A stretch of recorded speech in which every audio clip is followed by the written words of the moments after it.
ಮೈಸೂರು ವಿಶ್ವವಿದ್ಯಾನಿಲಯ ಸಂಶೋಧಕರ ಸಂಘ ಹಾಗೂ ಕರ್ನಾಟಕ ರಾಜ್ಯ ಬಲಗೈ ಜಾತಿಗಳ ಒಕ್ಕೂಟದ ವತಿಯಿಂದ ಇಂದು ಮೈಸೂರಿನಲ್ಲಿ ಮಹಾರ್, ಹೊಲೆಯ ಹಾಗೂ ನಾಗ ಜನಾಂಗದ ಬಗ್ಗೆ ಒಂದು ದಿನದ ಕಾರ್ಯಾಗಾರ ಉದ್ಘಾಟನೆ ಮಾಡಲಾಯಿತು. ಈ ಕಾರ್ಯಕ್ರಮದಲ್ಲಿ ಬಲಗೈ ಸಮುದಾಯದ ಹೆಸರಾಂತ ವ್ಯಕ್ತಿಗಳು ಭಾಗವಹಿಸಿದ್ದು ಕಾರ್ಯಕ್ರಮವು ಅತ್ಯಂತ ಯಶಸ್ವಿಯಾಗಿ ಜರುಗುತ್ತಿದೆ. ಈ ಕಾರ್ಯಕ್ರಮವನ್ನು ಕುರಿತು ಉರುಲಿಂಗಪೆದ್ದಿ ಮಠದ ಜ್ಞಾನಪ್ರಕಾಶ್ ಸ್ವಾಮೀಜಿಯವರು ಮಾತನಾಡಿದರು. ನಮ್ಮ ಇಬ್ಬರು ಶಾಸಕರು ಈ ಸಭೆಯಲ್ಲಿದ್ದಾರೆ. ನರೇಂದ್ರ ಸ್ವಾಮಿಯವರು ಮತ್ತು ಆರ್ ಕೃಷ್ಣಮೂರ್ತಿ ಅವರು ಮಾತಾಡಿದ್ದಾರೆ. ಬಂಧುಗಳೇ, ಇವತ್ತಿನ ವಿಷಯ ಅಲ್ಲಿ ನಿಮಗೆ ಗೊತ್ತಾಗಿದೆ ಏನದು. ಏಷ್ಯಾ ಖಂಡದ ಬಹುಭಾಗವನ್ನು ಆಳಿದ ನಾಗಾ ಜನಾಂಗಕ್ಕೆ ಇವತ್ತು ನಾವೆಲ್ಲ ಸೇರಿದಂಥವರು ನಾಗ, ಮಹಾರ್, ವಲಯ, ಛಲವಾದಿ ಸಮುದಾಯದ ಸಾಂಸ್ಕೃತಿಕ ಹಿನ್ನೆಲೆ ಮತ್ತು ಇತಿಹಾಸದ ಬಗ್ಗೆ ಮಾತಾಡಕ್ಕೆ ಬಂದಿದ್ದಾರೆ. ನಾನು ಈ ಸಂದರ್ಭದಲ್ಲಿ ಒಂದು ಮಾತು ಹೇಳಲಿಕ್ಕೆ ಇಷ್ಟಪಡ್ತೇನೆ. ಪಶ್ಚಿಮ ಬಂಗಾಳದ ಚೀಫ್ ಜಸ್ಟಿಸ್, ವೆಸ್ಟ್ ಬೆಂಗಾಲ್ನ ಚೀಫ್ ಜಸ್ಟಿಸ್ ಚಾಂಗ್ಲಾ ಅವರು ಒಂದು 3 ಮಾತು ಹೇಳಿದ್ದಾರೆ. ಏನದು ಅಂದರೆ, ಏನು ಮೈಸೂರು ವಿಶ್ವವಿದ್ಯಾಲಯದಲ್ಲಿ ನಮ್ಮ ಸಹೋದರರು ಅವರು ಮಾತಾಡಿದರು ಅಂತ ನಮ್ಮ ಮೊದಲು ಮಾತಾಡಿದಂತಹ ನಮ್ಮ ಚಂದ್ರಶೇಖರ್ ಅವರು ಹೇಳ್ತಾ ಇದ್ರು. ಅದ್ರ ಬಗ್ಗೆ ನಮ್ಮ chief justice west Bengal CM Chagla ಅಂತೇಳಿ, ಕರೀಮುದ್ದೀನ್ ಚಾಂಗ್ಲಾ ಅಂತೇಳಿ ಅವರೊಂದೆರಡು ಮಾತು ಹೇಳಿದ್ರು. ಏನು, ಭಾರತ ದೇಶದ ಪ್ರತಿಯೊಬ್ಬ ಪ್ರಜೆ, ಅವ್ರ ಮಾತಿದು, ಭಾರತ ದೇಶದ ಪ್ರತಿಯೊಬ್ಬ ಪ್ರಜೆ ಬೆಳಿಗ್ಗೆಯಿಂದ ಸಾಯಂಕಾಲದ ತನಕ ಅವನು ಏನೇನು ಅನುಭವಿಸ್ತಾನೆ, ಅವನೇನೇನು ಬಟ್ಟೆ ಹಾಕೊಳ್ತಾನೆ, ಅವನೇನೇನು ಊಟ ಮಾಡ್ತಾನೆ, ಅವನು ಎಲ್ಲೆಲ್ಲಿಗೆ ಹೋಗ್ತಾನೆ, ಅವನು ಎಲ್ಲೆಲ್ಲಿ ನಿಂತ್ಕೊಳ್ತಾನೆ, ಅವನು ಏನೆಲ್ಲ ಮಾಡ್ತಾನೆ ಬೆಳಿಗ್ಗೆಯಿಂದ ಸಂಜೆ ತನಕ, ಅವನೇನೆಲ್ಲ ಅನುಭವಿಸ್ತಾನೆ, ಅದೆಲ್ಲದಕ್ಕೂ ಕಾರಣ ಯಾರು ಅಂದರೆ ಡಾಕ್ಟರ್ ಬಾಬಾ ಸಾಹೇಬ್ ಅಂಬೇಡ್ಕರ್ ಅವರ ಋಣ ಅಂತ ಮಾತಾಡಿ chief justice of west Bengal. Ambedkar ಅವರ ಋಣದ ಮಕ್ಕಳು ಚೀಫ್ ಜಸ್ಟಿಸ್ ಹೇಳೋದು. ಇದು ನಮ್ಮ ಸಹೋದರರಿಗೆ ಗೊತ್ತಾಗಬೇಕಾಗಿತ್ತು. ಅವರಿಗೆ ಅರಿವಿನ ಕೊರತೆ, ಜೊತೆಗೆ ಅವರಿಗೆ ಷಡ್ಯಂತ್ರವನ್ನು ಈಗಾಗಲೇ ಮಾಡ್ತಿದ್ದಾರೆ. ಅವರ ಮೆದುಳನ್ನ ಇನ್ನೊಬ್ರು ಗಿರ್ವಿ ಇಟ್ಕೊಂಡ್ಬಿಟ್ಟಿದ್ದಾರೆ. ಮೆದುಳನ್ನ ಮಾರಿಕೊಂಡಂಥವರು ನಮ್ಮ ಸಹೋದರರು ತಮ್ಮ ಮೆದುಳನ್ನ ಕೊಟ್ಬಿಟ್ಟಿದ್ದಾರೆ ಇನ್ನೊಬ್ಬರಿಗೆ. ಅವ್ರ ಮೆದುಳು ಅವ್ರ ಹತ್ರನೇ ಇದ್ದಿದ್ರೆ ಅವ್ರು ಈ ಮಾತನ್ನು ಯಾವತ್ತೂ ಆಡ್ತಿರ್ಲಿಲ್ಲ. ಒಬ್ಬ ಪ್ರೊಫೆಸರ್ ಆಗಿ ಈ ಮಾತು ಆಡ್ತಿರ್ಲಿಲ್ಲ. ಅವರ ಮೆದುಳನ್ನ ಅಡವಿಟ್ಟಿದ್ದಾರೆ. ಹಾಗಾಗಿ ನಾವು ಭಗವಾನ್ ಬುದ್ಧರ ಏನು ಪ್ರಿನ್ಸಿಪಲ್ಸ್ ಇದೆ, you should not negative action, you must positive action. Positive action ಇದ್ರೆ ನಿಮ್ಮ ಆಕ್ಷನ್ ಪಾಸಿಟಿವ್ ಇರ್ತದೆ, ನಿಮ್ಮ ಆಕ್ಷನ್ ನೆಗೆಟಿವ್ ಇದ್ರೆ ನಿಮ್ಮ ಆಕ್ಷನ್ ನೆಗೆಟಿವ್ ಇರ್ತದೆ ಅಂತ ತಥಾಗತ ಗೌತಮ ಬುದ್ಧ ಹೇಳ್ಬಿಟ್ಟಿದ್ದಾರೆ. ನಾವು ನೆಗೆಟಿವ್ ಆಕ್ಷನ್ನ ಯಾವತ್ತೂ ಎಲ್ಲೂ ಮಾಡಬಾರದು. ಯಾಕೆ ಅಂದರೆ ನಮ್ಮಿಬ್ಬರನ್ನ ಬೇರ್ಪಡಿಸಿ ಶಾಶ್ವತವಾಗಿ ಶತ್ರುಗಳನ್ನಾಗಿ ಮಾಡಬೇಕು, ಇವರಿಬ್ಬರ ನಡುವೆ ಅಂತರ ಜಾಸ್ತಿ ಆಗಬೇಕು ಅಂತಕ್ಕಂಥ ಷಡ್ಯಂತ್ರವನ್ನ 100 ಕೋಟಿ ಖರ್ಚು ಮಾಡಿಸ್ತಿದ್ದಾರೆ.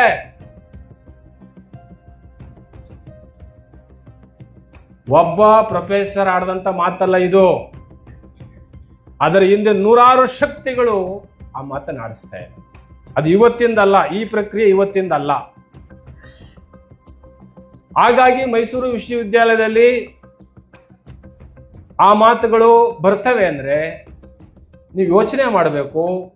ಯಾರು ಅಲರ್ಟ್ ಆಗಬೇಕಾಗಿರೋರು, ಯಾರು ಜಾಗೃತರಾಗಬೇಕಾಗಿರೋರು, ಮುಂಚೂಣಿ ನಾಯಕತ್ವ ಯಾರ್ದು? ಹಾಗಾಗಿ ಇವತ್ತಿನ ಸಭೆ ಅತ್ಯಂತ ಗಂಭೀರವಾಗಿದ್ದು,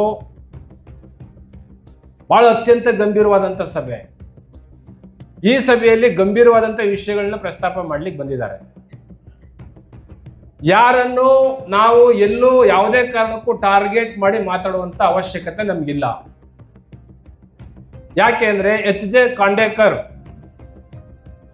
ಡಾಕ್ಟರ್ ಎಚ್.ಜೆ. ಖಾಂಡೇಕರ್ ಮಾತನ್ನ ಕಾನ್ಸ್ಟಿಟ್ಯೂಷನ್ ಅಸೆಂಬ್ಲಿಯಲ್ಲಿ, ನಾನು ಆ ಮಾತುಗಳನ್ನ ಹೇಳಿ ನನ್ನ ಮಾತು ಮುಗಿಸ್ಬಿಡ್ತೇನೆ. ಡಾಕ್ಟರ್ ಎಚ್.ಜೆ. ಖಾಂಡೇಕರ್ ಅವರು ಸಂವಿಧಾನದ ಸಭೆಯಲ್ಲಿ ಎದ್ದು ನಿಂತ್ಕೊಂಡು ಮಾತಾಡ್ತಾರೆ. ಏನ್ ಮಾತಾಡ್ತಾರೆ ಅಂದ್ರೆ, honourable president of India Rajendra Prasad ಅವರಿಗೆ ಹೇಳೋದು, ಸನ್ಮಾನ್ಯ ಅಧ್ಯಕ್ಷರೇ ಕೇಳಿಸ್ಕೊಳ್ಳಿ, ಈ ದೇಶದಲ್ಲಿ 2 ಸಂವಿಧಾನ, ಒಂದು Manu constitution, another Mahar constitution. Mahar constitution ಅಂತ ಯಾಕೆ ಹೇಳ್ತೀನಿ ಅಂದ್ರೆ, ಬಾಬಾ ಸಾಹೇಬ್ರಿಂದ ರಚಿತವಾಗಿರುವ ಸಂವಿಧಾನ ಆದ್ರಿಂದ ಅದನ್ನ ನಾನು ಮಹರ್ ಕಾನ್ಸ್ಟಿಟ್ಯೂಷನ್ ಅಂತ ಕರಿತೇನೆ, ಇನ್ನೊಂದು ಮನು ಕಾನ್ಸ್ಟಿಟ್ಯೂಷನ್ ಅಂತ ಕರೀತೇನೆ. One is a Manu constitution, another is a Mahar constitution. ನನಗೆ ನಂಬಿಕೆ ಇದೆ, ಮನು ಸಂವಿಧಾನ ನಮ್ಮ ದೇಶದಲ್ಲಿ ಜನರನ್ನ ರವ ನರಕದಲ್ಲಿ ಇಟ್ಟಿತ್ತು. ಆದ್ರೆ ನನಗೆ ವಿಶ್ವಾಸ ಇದೆ, ಮಹರ್ ಕಾನ್ಸ್ಟಿಟ್ಯೂಷನ್ ಈ ದೇಶವನ್ನ ಸ್ವರ್ಗವನ್ನಾಗಿ ಮಾಡುತ್ತೆ ಅಂತಕ್ಕಂಥ ಮಾತನ್ನ ಕಾನ್ಸ್ಟಿಟ್ಯೂಷನ್ ಅಸೆಂಬ್ಲಿಯಲ್ಲಿ ಖಾಂಡೇಕರ್ ಮಾತಾಡ್ತಾರೆ. ದಾಖಲೆ ಇದೆ. ಮಹರ್ ಕಾನ್ಸ್ಟಿಟ್ಯೂಷನ್ ಅಂತ ಯಾಕೆ ಕರೆದ್ರು? ಎಷ್ಟು ಅದ್ಭುತವಾದಂತ ಪ್ರಖರವಾದಂತ ಮಾತನಾಡಿದಾರೆ ಅವತ್ತು ಅವರು. ಮಹರ್ ಕಾನ್ಸ್ಟಿಟ್ಯೂಷನ್. ಸದಾಶಿವನ್ಗೆ ಅದು ಯಾವ ವಿಶ್ವವಿದ್ಯಾಲಯದಲ್ಲಿ ಓದಿದಾರೋ ಗೊತ್ತಿಲ್ಲ ನನಗೆ, ಅರ್ಥ ಆಯ್ತಾ? ಅದಕ್ಕೆ ನಾನು ಎಲ್ಲೂ ಹೆಸರು ಹೇಳಲ್ಲ, ಯಾಕೆಂದ್ರೆ ನನಗಾಗ್ಲೇ ಪಟ್ಟ ಕಟ್ಬಿಟ್ಟಿದ್ದಾರೆ. ಪಟ್ಟ ಕಟ್ಟಿ ನಮ್ದೆಲ್ಲ ಪೋಸ್ಟರ್ ಮಾಡಿ ಸುಟ್ಟಿದ್ದಾರೆ. ಸೇಡಮ್ಮು, ಶಾಬಾದು, ಗುಲ್ಬರ್ಗದಲ್ಲೆಲ್ಲ ನನ್ನ ಪೋಸ್ಟರ್ ಬೆಂಕಿ ಹಾಕ್ಬಿಟ್ಟಿದ್ದಾರೆ. ಹಾಗಾಗಿ ನಾನು ಏನ್ ಹೇಳಲಿಕ್ಕೆ ಇಷ್ಟಪಡ್ತಾ ಇದ್ದೀನಿ ಅಂದ್ರೆ, ಜಾತಿಗಳ ಬಗ್ಗೆ ನಾವು ಮಾತಾಡಕ್ ಹೋದಂತ ಸಂದರ್ಭದಲ್ಲಿ ಯಾರೂ ಜಾತಿಯಿಂದ ಮುಕ್ತರಾಗಿಲ್ಲ. ನನಗೆ ಹೇಳಿದ್ರು, ನೀವು ಸಾಬೀತ್ ಮಾಡ್ಬಿಟ್ರಲ್ಲ ಅಂದ್ರು. ನನಗೆ ಏನಂತ ಮಾಡಿದ್ನಪ್ಪ ಅಂದ್ರೆ, ನೀವು ಜಾತಿ ಸ್ವಾಮಿಗಳು ಅಂತ ಸಾಬೀತಾಗೋಯ್ತಲ್ಲ ಅಂದ್ರು. ಹೌದಪ್ಪ, ಯಾಕೆ ಅಂದ್ರೆ ಯಾವುದೇ ಧ್ವನಿ ಇಲ್ಲದ ಸಮುದಾಯಕ್ಕೆ ಧ್ವನಿಯಾಗಿ ನಿಲ್ತಕ್ಕಂಥದ್ದು ನಿಮಗೆ ಅದು ಜಾತಿ ಕಂಡ್ರೆ ನಾನು ಏನೂ ಮಾಡೋಕ್ಕಾಗೋದಿಲ್ಲ. ಬಾಬಾ ಸಾಹೇಬ್ ಹೇಳಿದ್ದಾರೆ, ವಾಯ್ಸ್ ಆಫ್ ವಾಯ್ಸ್ಲೆಸ್ ಪೀಪಲ್. ಧ್ವನಿ ಇಲ್ಲದ ಸಮುದಾಯಕ್ಕೆ ಧ್ವನಿ ಕೊಡೋದೇ ನಮ್ಮ ಕರ್ತವ್ಯ.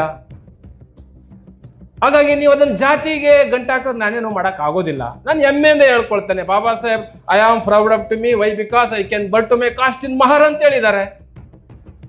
ಹಾಗಾಗಿ ಸಂವಿಧಾನ ಸಭೆಯಲ್ಲಿ ಖಾಂಡೇಕರ್ ಮಹರ್ ಕಾನ್ಸ್ಟಿಟ್ಯೂಷನ್ ಅಂತ ಮಾತಾಡಿದ್ದಾರೆ. ಹಾಗಾಗಿ ಈ ಕರ್ನಾಟಕದ ಮಟ್ಟಕ್ಕೆ ನಾವು ಈ ಸಭೆಯಲ್ಲಿ ಅತ್ಯಂತ ಗಂಭೀರವಾಗಿ ನಮ್ಮ ಚಿಂತಕರು ಮತ್ತೆ ನಮ್ಮ ಹಿರಿಯರು ಪ್ರಬುದ್ಧತೆಯನ್ನೇ ಮೆರಿಬೇಕು. ಪ್ರಬುದ್ಧತೆಯ ಕೊರತೆ. ಎರಡನೇದು, ಒಂದು ಮಹತ್ತರವಾದಂಥದ್ದನ್ನ ಸಾಧನೆ ಮಾಡ್ಬೇಕಂದ್ರೆ ಅಷ್ಟೇ ಮಹತ್ತರವಾದದನ್ನ ನೀವು ತ್ಯಾಗ ಮಾಡಬೇಕು. ತ್ಯಾಗ ಮಾಡ್ಲಿಕ್ಕೆ ಯಾರು ಸಿದ್ಧ ಇಲ್ಲ. ದಾದಾ ಸಾಹೇಬ್ ಇವತ್ತು ಶಿಕ್ಷಕರ ದಿನಾಚರಣೆ ಇರೋದ್ರಿಂದ ನಾವು ನನ್ನ ಮಹಾಗುರು ಯಾರು? ಬಾಬಾ ಸಾಹೇಬರ ಮಹಾಗುರು. ಬಾಬಾ ಸಾಹೇಬ್ರ ಮಹಾಗುರು ಯಾರು? ಜ್ಯೋತಿಬಾ ಫುಲೆ, ಸಾವಿತ್ರಿ ಬಾಪುಲೆ, ಕಬೀರ್ ಅವ್ರನ್ನ ಮಹಾಗುರು ಅಂತ ಏನು ಹೇಳಾರಲ್ಲ, ಹಾಗೆ ನನ್ನ ಮಹಾಗುರು ಡಾಕ್ಟರ್ ಬಾಬಾ ಸಾಹೇಬ್ ಅಂಬೇಡ್ಕರ್, ಅವರನ್ನ ನೆನೆಸ್ಕೊಂಡು ನಾವು ಹೇಳ್ಬೇಕು, ಬಾಬಾ ಸಾಹೇಬ್ ಅಂಬೇಡ್ಕರ್ ಅವರು ಏನಿವತ್ತು ಈ ದೇಶಕ್ಕೆ ಸಂವಿಧಾನವನ್ನು ಕೊಟ್ರಲ್ಲ, ಆ ಸಂವಿಧಾನದ ಪ್ರಥಮ ಫಲಾನುಭವಿ ಯಾರು ಅಂದ್ರೆ ಬಾಬು ಜಗಜೀವನ್ ರಾವ್. ಮೊದಲನೇ ಬೆನಿಫಿಷರ್. ನಾವೆಲ್ಲೂ ಮಾತಾಡೋದಿಲ್ಲ ಅದನ್ನ. ಯಾಕೆ ಮಾತಾಡೋಲ್ಲ? ನಮ್ಮ ಸೋದರರು ಜೊತೆಗೆ ಬಾಬಾ ಸಾಹೇಬರ ಪಾರ್ಥಿವ ಶರೀರವನ್ನು ತರೋ ಸಂದರ್ಭದಲ್ಲಿ ಸಂಪರ್ಕ ಖಾತೆ ಸಚಿವರು ಜಗಜೀವನ್ ರಾವ್ ಏನ್ ಹೇಳ್ತಾರೆ? ಹೋಗಿ ಕೇಳಿದ್ರೆ, ಬಾಬಾ ಸಾಹೇಬ್ರ ಪಾರ್ಥಿವ ಶರೀರವನ್ನು ನಾವು ಮುಂಬೈಗೆ ತಕೊಂಡು ಹೋಗ್ಬೇಕು ಸಾಹೇಬ್ರೆ, ವಿಶೇಷ ವಿಮಾನ, ನಮ್ಮ ಹತ್ರ ದುಡ್ಡಿಲ್ಲ ಅಂದ್ರೆ ಏನಂತಾರ ಅವರು? ಏನಂತಾರ್ರಿ? ಅದಕ್ಕೆ ನೀವು ಓದಬೇಕು, ನೀವು ಪ್ರಬುದ್ಧರಾಗಬೇಕು, ನಿಮಗೆ ಅರಿವಿನ ಕೊರತೆ ಆಗಬಾರ್ದು, ಜ್ಞಾನದ ಕೊರತೆ ಆಗಬಾರ್ದು. ಯಾಕೆಂದ್ರೆ ಇಡೀ 140 ಕೋಟಿ ಜನರಿಗೆ ಬದುಕನ್ನ ಕೊಟ್ಟಂತ ಸಮುದಾಯ ಯಾವುದಂದ್ರೆ ಈ ಮಹರ್ ಸಮುದಾಯ, ಈ ಅಂಬೇಡ್ಕರ್ ಅವರ ಸಮುದಾಯ. ದೊಡ್ಡ ಛತ್ರಿ ಇದ್ದಾಗಿದು. ಇಂಥ ಸಮುದಾಯವನ್ನು ನೀವು ಪ್ರವರ್ಗ ಬಿಗ್ ಆಗ್ತೀರಿ ಅಂದರೆ, ನೀವು ಪ್ರವರ್ಗ ಬಿಗ್ ಬಂದ ತಕ್ಷಣ ನೀವು ಸತ್ರಿ ಅಂತ, ನೀವಿನ್ನೂ ಜೀವ ಇಲ್ಲ ಅಂತ.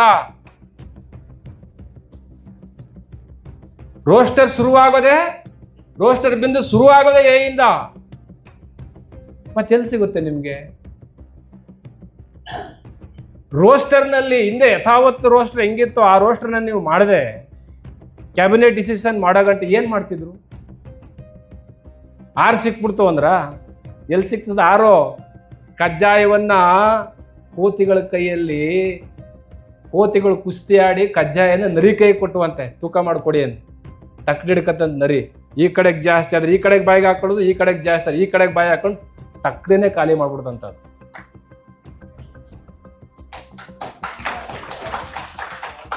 ನಾವು ಕಜ್ಜಾಯನ ಯಾರ ಕೈಲಿ ಕೊಟ್ಟಿದ್ದೀವಿ? ಯಾರ ಕೈಲಿ ಕೊಟ್ಟಿದ್ದೀವಿ ತೂಕ ಮಾಡುವಂತ? ನರಿಗಳು ಏನ್ ಮಾಡ್ತವೆ? ಈ ಕಡೆಗೆ ತಕ್ಕಡಿ ಮೇಲೆ ಬಂದ್ರೆ ಇದನ್ನ ಬಾಯಿಗೆ ಹಾಕೊಳ್ಳೋದು, ಇತ್ತಾಗ ಮೇಲೆ ಬಂದ್ರೆ ಇದನ್ನ ಬಾಯಿಗೆ ಹಾಕೊಂಡು ಮುಗಿಸ್ಬಿಡ್ತಾವು. ಹಂಗೆ ನಮ್ಮನ್ನು ಮುಗಿಸ್ಬಿಟ್ಟಿದ್ದಾರೆ. ಅದಕ್ಕೆ ಈ ಸಬ್ಜೆಕ್ಟ್ಗಳು ಗಂಭೀರವಾಗಿರೋದ್ರಿಂದ ನಮ್ಮ ನರೇಂದ್ರ ಸ್ವಾಮಿಯವರು, ನಮ್ಮೆಲ್ಲ ಶಾಸಕರು, ನಮ್ಮೆಲ್ಲ ಸಚಿವರುಗಳು ಮತ್ತು ನಾವೆಲ್ಲರೂ ಸೇರಿಕೊಂಡು ಇದು ಮೊದಲನೇ ಸಭೆ. ಈ ಸಭೆ 4 ವಿಭಾಗೀಯ ಮಟ್ಟದಲ್ಲಿ ಆಗ್ಬೇಕು. ಎಲ್ಲ ವಿಭಾಗೀಯ ಮಟ್ಟದಲ್ಲಿ ಈ ಸಭೆಗಳಾಗಬೇಕು. ಆ ಕಡೆ ಮಧ್ಯ ಕರ್ನಾಟಕ, ಕಲ್ಯಾಣ ಕರ್ನಾಟಕ, ಈ ಕಡೆ ದಕ್ಷಿಣ ಕರ್ನಾಟಕ, ಈ ಕಡೆ ನಮ್ಮ ಈ ಭಾಗ ಮತ್ತು ಎಲ್ಲ ಭಾಗದಲ್ಲಿ ಈ ಸಭೆಗಳನ್ನ ಮಾಡಿ ಅಂತಿಮವಾಗಿ ಸೆನ್ಸಸ್ ಬರ್ತಾ ಇದೆ ಈಗ ಸೆಪ್ಟೆಂಬರ್ನಲ್ಲಿ. ಅವಾಗ ನಾವು ಏನ್ ನಿರ್ಧಾರ ಮಾಡಬೇಕು ಅನ್ನೋದು ಬಹಳ ಇಂಪಾರ್ಟೆಂಟು. ಅದನ್ನ ನಾವು ಯಾವ ರೀತಿ ನಿಭಾಯಿಸಬೇಕು ಅನ್ನೋದ್ರ ಬಗ್ಗೆ ಇವತ್ತು ಗಂಭೀರವಾದಂಥ ಚರ್ಚೆ ಆಗಬೇಕು. ಇನ್ನೊಂದು, ಒಂದು ಸಮತಟ್ಟಾದಂಥ ಭೂಮಿ ಇದ್ದಾಗ, ನಾವು ಸಮತಟ್ಟಾದ ಭೂಮಿ ಇದೆ, ನಾವು ಕವಲು ದಾರಿಗಳನ್ನು ಹುಡುಕ್ತಾ ಇದ್ದೀವಿ. ಕವಲು ದಾರಿಗಳು ನಿಮ್ಮನ್ನ ನಾಶ ಮಾಡ್ತವೆ. ನೀವು ಸಮತಟ್ಟಾದ ಭೂಮಿ ಕೊಟ್ಟಿರ್ಬೇಕಾದ್ರೆ ಬಾಬಾ ಸಾಹೇಬರು ಅದ್ರ ಮೇಲೆ ಡೈರೆಕ್ಟ್ ಆಗಿ ಸೀದಾ ಸಮತಟ್ಟಾದ ಭೂಮಿಗೆ ಹೋಗ್ತಾ ಇಲ್ಲ. ನೀವು ಕವಲು ದಾರಿಗಳಾಗಿದ್ದೀರಿ. ಕವಲು ದಾರಿ ಆಗಿರೋದ್ರಿಂದ ನಿಮ್ಮನ್ನ ಡಿವಿಯೇಟ್ ಮಾಡೋದು ತುಂಬಾ ಸುಲಭ. ಅಂಬೇಡ್ಕರನ್ನು ಅಂಬರದ ಕೆಳಗಡೆ ಬರಕ್ ತಯಾರಿಲ್ಲ ನೀವು. ನಿಮ್ಮ ಜಾತಿಯನ್ನು ಹೇಳ್ಕೊಳಕ್ ನೀವು ತಯಾರಿಲ್ಲ ಅಂದಮೇಲೆ ನೀವು ಸತ್ತಂತೆ, ನಿಮಗೆ ಜೀವ ಇಲ್ಲ. ನೀವು ಸ್ವಾಭಿಮಾನ ಮತ್ತು ಘನತೆ ಬದುಕು ನಿಮ್ಗಿಲ್ಲ ಅಂದ್ರೆ ನೀವು ಶವ. ಹಾಗಾಗಿ ಹೆಚ್ಚು ಮಾತಾಡಕ್ ಹೋಗೋದಿಲ್ಲ. ಮಾತಾಡೋರು ಜಾಸ್ತಿ ಇರೋದ್ರಿಂದ ಗಂಭೀರತೆಯನ್ನ ಕಾಪಾಡ್ಕೊಳ್ಳಿ. ಮತ್ತೆ ಕೊನೆಯವರೆಗೆ ಒಂದು ಕೋರ್ ಕಮಿಟಿ ಮೀಟಿಂಗ್ ಆಗುತ್ತೆ ಲಾಸ್ಟಲ್ಲಿ.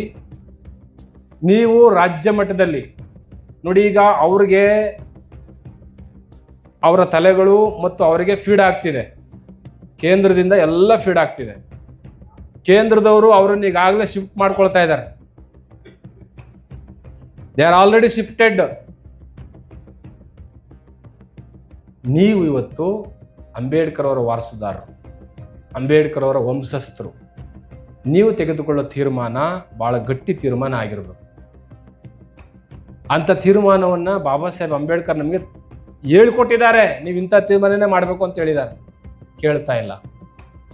ಎಲ್ಲ 2 ಬೆಡ್ಶೀಟ್ 3 ಬೆಡ್ಶೀಟ್ ಒದ್ಕೊಂಡು ಮಲಗಿದ್ದೀರಿ. ಅವ್ರು ಇನ್ನೊಂದು ಬೆಡ್ಶೀಟ್ನ ನಿಮ್ಗೆ ಒದಿಸ್ಬಿಟ್ಟಿದ್ದಾರೆ. ಈಗ ಚೆನ್ನಾಗಿ ನಿದ್ದೆ ಮಾಡಿ ನೀವು, ನಿಮ್ಮ ಮಕ್ಕಳು, ನಿಮ್ಮ ವಂಶ ನಾಶ ಆಗ್ಬಿಡ್ತದೆ. ಯಾರು ಉಳ್ಕೊಳ್ಳಲ್ಲ. ಮತ್ತೆ ಸತ್ತದನವನ್ನು ಹೆಗಲ ಮೇಲೆ ಹೊತ್ಕೊಂಡು ಬಂದು ಪಾಲಾಕೊಂಡು ಹಿಂದೆ ಇದ್ದವನಿಗೆ ಒಂದು ಜಾಸ್ತಿ, ಮುಂದೆ ಅವನಿಗೆ 1-2 ಜಾಸ್ತಿ ಅಂತ ಕಾಲಕ್ಕೆ ತಂದು ಇಡ್ತಾರೆ. ನಿಮ್ಗೆ ಅದಕ್ಕೆ ಅವಕಾಶ ಕೊಡೋದು ಬೇಡ. ನೆಗೆಟಿವ್ ಪಾಸ್ ಮಾಡೋದು ಬೇಡ ಅಂತೇಳಿ ನಾನು ಯಾವುದು ಮಾತಾಡ್ತಾ ಇಲ್ಲ. ರಾಜ್ಯ ಮಟ್ಟದಲ್ಲಿ ಈ ಛಲವಾದಿ ಮಹಾಸಭೆ, ಅದ್ಯಾವುದು ಇನ್ನೊಂದು ಕರ್ನಾಟಕ ಛಲವಾದಿ, ಇನ್ನೊಂದು ಛಲವಾದಿ, ಅದೇ ಅಂತ ಸಂಘ ಕಟ್ಟುತ್ತರಲ್ಲಿ ಇವರಂತ ನಿಶ್ಚಿವರು ಜಗತ್ತೇ ಇಲ್ಲ ಸರ್. ಇವರು ಸಂಘಗಳಿಗಷ್ಟು ಬೆಂಕಿ ಹಾಕ ಸಂಘನ ಅಂಬೇಡ್ಕರ್ ಯಾವ ಸಂಘ ಕಟ್ಟಿದ್ರು ಗೊತ್ತೇನ್ರಿ ನಿಮಗೆ? 1924ರಲ್ಲಿ ಯಾವ ಸಂಘ ಕಟ್ಟಿದ್ರು? 1924ರಲ್ಲಿ ಏನ್ ಕಟ್ಟಿದ್ರು? ಬಹಿಷ್ಕೃತ ಹಿತಕಾರಿಣಿ ಸಭಾ ಮಾಡಿದ್ರು. ಯಾಕೆ ಮಾಡಿದ್ರು? ಏನ್ ಸ್ಲೋಗನ್ ಹೇಳಿದ್ರು? ಅದೇ 25ರಲ್ಲಿ RSS ಕಟ್ಟಿದ್ರು. ಅವ್ರೇನ್ ಮಾಡಿದ್ರು? ನಿಮ್ ಕಣ್ಣೆದುರಿಗೆ ಇದ್ದಿದ್ರು. ನಿಮ್ಗೆ ಕಣ್ಣುಗಳು ಕುಂಡಾಗ್ಬಿಟ್ಟು, ಕಣ್ಣುಗಳು ನಿಮ್ಗೆ ಕಾಣ್ತಾ ಇಲ್ವಾ? ನಿಮ್ ಕಿವಿಗಳಿಗೇನು ಸೀಸ ಕಾಯಿಸ್ಬಿಟ್ಟಿದಾರ? ಘನತೆ ಗೌರವ ಇರ್ಬೇಕಲ್ವಾ? 1924 ಬಹಿಷ್ಕೃತ ಹಿತಕಾರಿಣಿ ಸಭೆ ಏನಾಯ್ತು, 1925 RSS ಏನಾಯ್ತು ಅಂತ ನಿಮ್ ಕಣ್ಣು ಮುಂದೆ ರಿಸಲ್ಟ್ ಇದೆ. ಏನು ನೀವು ಅವಿದ್ಯಾವಂತರ? ನಿಮ್ಗೇನು ಪೆನ್ ಕೊಟ್ಟಿಲ್ವ ಬಾಬಾ ಸಾಹೇಬರು? ಇದು ಇವತ್ತು ಚರ್ಚೆ ಆಗ್ಬೇಕಾಗಿರೋದು. ಎಲ್ಲರೂ ಇವತ್ತು 100 ಕಿಲೋಮೀಟರ್ ಮುಂದಿದ್ದಾರೆ. ಉಪ್ಪಾರಿಂದ ಹಿಡಿದು ವಾಲ್ಮೀಕಿ ಸಮುದಾಯ ಹೆಮ್ಮೆ ಅಂತ ಹೇಳ್ತೀನಿ ನಾನು. ವಾಲ್ಮೀಕಿ ಸಮುದಾಯ ಹೆಲಿಕಾಪ್ಟರ್ ಬಂದು ಇಳಿತಾ ಇದೆ ಅವ್ರ ಮಠಗಳಲ್ಲಿ. ಇನ್ನು ಬೇರೆ ಬೇರೆ ವರ್ಗದ ಮಠಗಳೆಲ್ಲ ನಿಮಗೆ ಗೊತ್ತಿದೆ, ಎಷ್ಟು ಸಾವಿರ ಕೋಟಿಗಿದ್ದಾರೆ, ಏನೇನು ಸಂಸ್ಥೆಗಳಿದೆ ಅಂತ ಹೇಳಿ. ನಿಮ್ಮದು ಸಂಸ್ಥೆ ಕಟ್ರಯ್ಯ ಅಂತ ಅಂಬೇಡ್ಕರ್ ಸ್ವತಃ ಮಿಲಿಂದ ಎಜುಕೇಶನ್ ಮಿಲಿಂದ ಗ್ರೂಪ್ ಅವರೇ ಗುದ್ಲಿ ಪೂಜೆ ಮಾಡಿ ಅವರೇ ಕುಂತು 1200 ಎಕರೆ ಜಮೀನಿನಲ್ಲಿ ಹೈದರಾಬಾದ್ ನಾಂದೇಡ್ ಭಾಗದಲ್ಲಿ ಅವರು ಮಿಲಿಂದ ಸೊಸೈಟಿಯನ್ನು ಪ್ರಾರಂಭ ಮಾಡ್ತಾರೆ. ಯಾಕೆಂದ್ರೆ ಶಿಕ್ಷಣನೇ ನಮ್ಮ ವಿಮೋಚನಾ ಅಸ್ತ್ರ ಅಂತೇಳಿ ನಾವು ಏನ್ ಮಾಡಿದ್ವಿ ನಾವು? ಅವಲೋಕನ ಮಾಡ್ಕೊಳ್ಳಿ ನೀವು. ಬಸಲಿಂಗಪ್ಪನವ್ರು ಆದಿಯಾಗಿ ಬಸಲಿಂಗಪ್ಪ ಅವರಿದ್ರು, KH ರಂಗನಾಥ್ ಅವರಿದ್ರು, ಮತ್ತೆ ನಮ್ಮ ಶ್ರೀನಿವಾಸ ಪ್ರಸಾದ್ ಸಾಹೇಬ್ರಿದ್ರು, ಧ್ರುವನಾರಾಯಣ ಸಾಹೇಬ್ರು ಬಂದ್ರು, ಮಲ್ಲಿಕಾರ್ಜುನ ಸ್ವಾಮಿ ಇದ್ರು. ಅದಾದ್ಮೇಲೆ ನೋಡಿ ಕರೆಂಟೇ ಹೊಟ್ಟೈತೆ. ಹೌದಾ? ಇದೆಲ್ಲ ಹೇಳೋಕೋರು ಹೊಟ್ಟೆದ ಕರೆಂಟು. ಇವ್ರಿಗೆ ಜಾಗ್ರ ಆಗ್ಬಿಡ್ತಾರೆ ಅಂತ ಹೇಳಿ ಎಲ್ಲಾ ಸಮುದಾಯದ ನಮ್ಮ ಸಮುದಾಯದ ಮಹಾನ್ ನಾಯಕರಿದ್ರು. ನಮಗೆ ಇವತ್ತು ಬೇರೆ ಸಮುದಾಯದ ಯಾವುದೇ ಸಂಸ್ಥೆಗಳಲ್ಲಿ ಪ್ಯೂವನ್ನಿಂದ ಪ್ರಿನ್ಸಿಪಲ್ ವರ್ಗುನು ಆ ಸಮುದಾಯದ ಆ ಜಾತಿಯನ್ನೇ ಕನ್ಸಿಡರ್ ಮಾಡ್ತಾರೆ. ನಮ್ಮ ರಘುತ್ತಮ್ ಒಬ್ಬ ಒಂದು ಆರ್ಟಿಕಲ್ ಮಾಡಿದ್ರೆ ಹೊಡೆರಿ ಚಪ್ಪಾಳೆ ಓದ್ದೆ ನಾನು. ಅಷ್ಟು ನಮ್ಮ ಎದೆಯ ಮೇಲೆ ನಡೆದುಕೊಂಡು ಹೋಗೋ ಕಾಲ ಬರುತ್ತೆ ಅಂತ ಬರೆದಿದ್ದಾರೆ. ನೀವು ಜಾತಿಯನ್ನು ಹೇಳ್ಕೊಂಡಿಲ್ಲ ಅಂದ್ರೆ, ನೀವು ಜಾತಿಯನ್ನು ಸ್ವಾಭಿಮಾನದಿಂದ ಗೌರವಿಸಿಲ್ಲ ಅಂದ್ರೆ, ಜಾತಿಗಳು ನಿಮ್ಮ ಮೂಲ ಸಂಸ್ಕೃತಿ ಪರಂಪರೆ ಹಿನ್ನೆಲೆಯನ್ನು ನೀವೇನಾದ್ರು ಉಳಿಸ್ಕೊಂಡಿಲ್ಲ ಅಂದ್ರೆ, ಲಾಸ್ಟ್ ಅಲ್ಲಿ ನಂದೊಂದು ಮಾತಿದೆ, ನೆನಪುಗಳಿಲ್ಲದ ಸಮಾಜ ಕನಸುಗಳನ್ನ ಹೇಗೆ ಕಟ್ಟಕ್ ಸಾಧ್ಯ? ನಿಮಗೆ ನೀವು ಯಾರು ಅನ್ನೋ ನೆನಪೇ ಇಲ್ಲ ಅಂದ್ರೆ ಕನಸುಗಳು ನೆನ್ಪು ಕಟ್ತೀರ ನೀವು?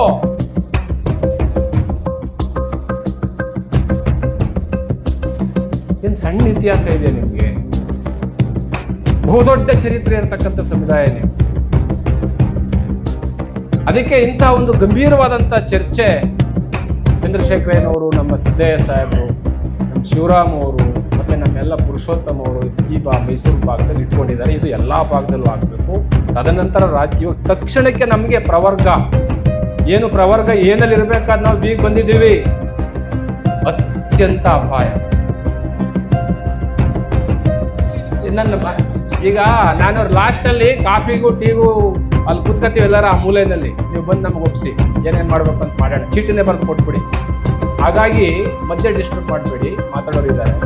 ಹಾಗಾಗಿ ನಿಮ್ಮ ಅನಿಸಿಕೆ ಅಭಿಪ್ರಾಯಗಳನ್ನ ಒಂದು ಚೀಟಿಲಿ ಬರೆದು ನಮಗಾರು ಕೊಡಿ, ನಮ್ಮ ಮಗ್ಗನ್ಗಾರು ಕೊಡಿ, ಓಬಾಗಾರು ಕೊಡಿ, ಶಿವಕುಮಾರ್ಗಾರು ಕೊಡಿ, ಚಂದ್ರಶೇಖರ್ ಅವರು ಕೊಡಿ. ಅದನ್ನು ನಾವು ಅದು ಮಾಡ್ತೇವೆ ನಾವು. ಹಾಗಾಗಿ ನೀವು ಬಾಬಾ ಸಾಹೇಬ್ರು ಹೇಳ್ತಾರೆ, ಎಚ್ಚೆತ್ತ ಸಮುದಾಯ, ಜಾಗೃತವಾದ ಸಮುದಾಯ ಜೀವಂತವಾಗಿರ್ತದೆ. ಯಾವ ಸಮುದಾಯ ಜಾಗೃತ ಇರೋದಿಲ್ವೋ ಅದು ಸಮಾಧಿಯಾಗಿರ್ತದೆ ಅಂತ ಹೇಳ್ತಾರೆ. ಹಾಗೆ ಎಚ್ಚೆತ್ತ ಸಮುದಾಯ ಆಗಬೇಕು ಅಂತಕ್ಕಂಥ ಮಾತುಗಳಿಗೋಸ್ಕರವಾಗಿ ಇವತ್ತು ಇಲ್ಲೊಂದು ಸಾಂಸ್ಕೃತಿಕ ಹಿನ್ನೆಲೆ ಮತ್ತು ಐತಿಹಾಸಿಕ ಹಿನ್ನೆಲೆ ಕುರಿತು ವಿಚಾರ ಸಂಕಿರಣ ಇದೆ. ನೀವು ಮಾತಾಡ್ತಾ ಇದ್ದಾರೆ, ಅವ್ರು ಮಾತಾಡ್ತಿಲ್ಲ, ಮಾತಾಡಿಸ್ತಿದ್ದಾರೆ. ಹುಬ್ಳಿಲೂ ಮಾತಾಡ್ಸಿದ್ದಾರೆ, ಹುಬ್ಳಿನಲ್ಲಿ ಮಾತಾಡ್ಸಿದ್ದಾರೆ. ಮತ್ತೆ ಯಾವುದಾದ್ರು ಇನ್ನೊಂದು ಸೆಂಚುರಿ ಬ್ರದರ್ಸ್ ಆಂಧ್ರದಲ್ಲಿ 100 ಜನ ಸೆಂಚುರಿ ಬ್ರದರ್ಸ್ ಏನಿದ್ದಾರೆ ಅವ್ರು ಎಲ್ಲರೂ ತಲಾಗಿ 20 ಲಕ್ಷ ಹಾಕಿ ಸುಮಾರು ಕೋಟಿಗಳನ್ನ ಮಾಡಿ ಅವ್ರ ಸಮುದಾಯದಲ್ಲಿ ಈಗಾಗಲೇ ತಹಸೀಲ್ದಾರ್ಗಳನ್ನ, AC-ಗಳನ್ನ, IAS-ಗಳನ್ನ ಮಾಡಿಸ್ತಿದ್ದಾರೆ. ನೀವೆಷ್ಟು ಹಾಕಿದ್ದೀರಿ? ಎಲ್ಲಿ ಸೇರಿದಿರಿ? ಭಾನುವಾರ ಆದ್ರೆ ಎಲ್ಲಿರ್ತೀರಿ ಭಾನುವಾರ ಆದ್ರೆ? ಇದು ನಾವ್ ಹೇಳ್ಬಾರ್ದು.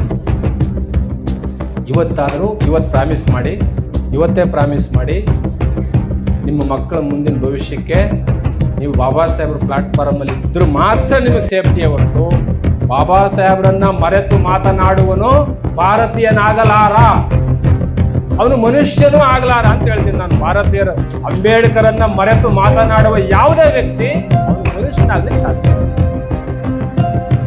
ಇದೊಂದೇ ಮಾತನ್ನ ಹೇಳಲಿಕ್ಕೆ ಸಾಧ್ಯ. ನಾನು ಯಾರೋ ಮಾತಾಡೋಣ ಅಂತಾರಲ್ಲ ಯೂನಿವರ್ಸಿಟಿಯಲ್ಲಿ, ಅವ್ನಿಗೆ ಹೇಳೋದು ಇದೊಂದೇ, ನಾನು ಅಂಬೇಡ್ಕರ್ ಅವರನ್ನ ಮರೆತು ಮಾತನಾಡುವಂತವನು ಈ ದೇಶದ ನಾಗರಿಕನಾಗ್ಲಿಕ್ಕೆ ಯೋಗ್ಯನಲ್ಲ.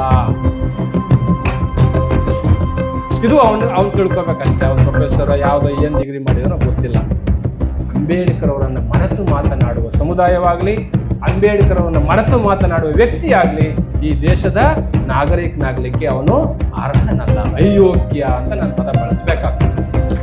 ಹಾಗಾಗಿ ಹೆಚ್ಚು ಆ ವಿಷಯವನ್ನ ನಾನು ಹೇಳ್ಕೊಂಡು ಹೋಗ್ದೇನೆ, ಮಗ್ಗನ್ನವರಿದ್ದಾರೆ, ಓಬಾ ಇದ್ದಾರೆ, ಮತ್ತೆ ನಮ್ಮ ಶಿವಕುಮಾರ್ ಸರ್ ಬಂದಿದ್ದಾರೆ, ಅವ್ರಿಗೆ ಅವಕಾಶ ಮಾಡಿಕೊಡೋಣ. ಜೈ ಹಿಂದ್.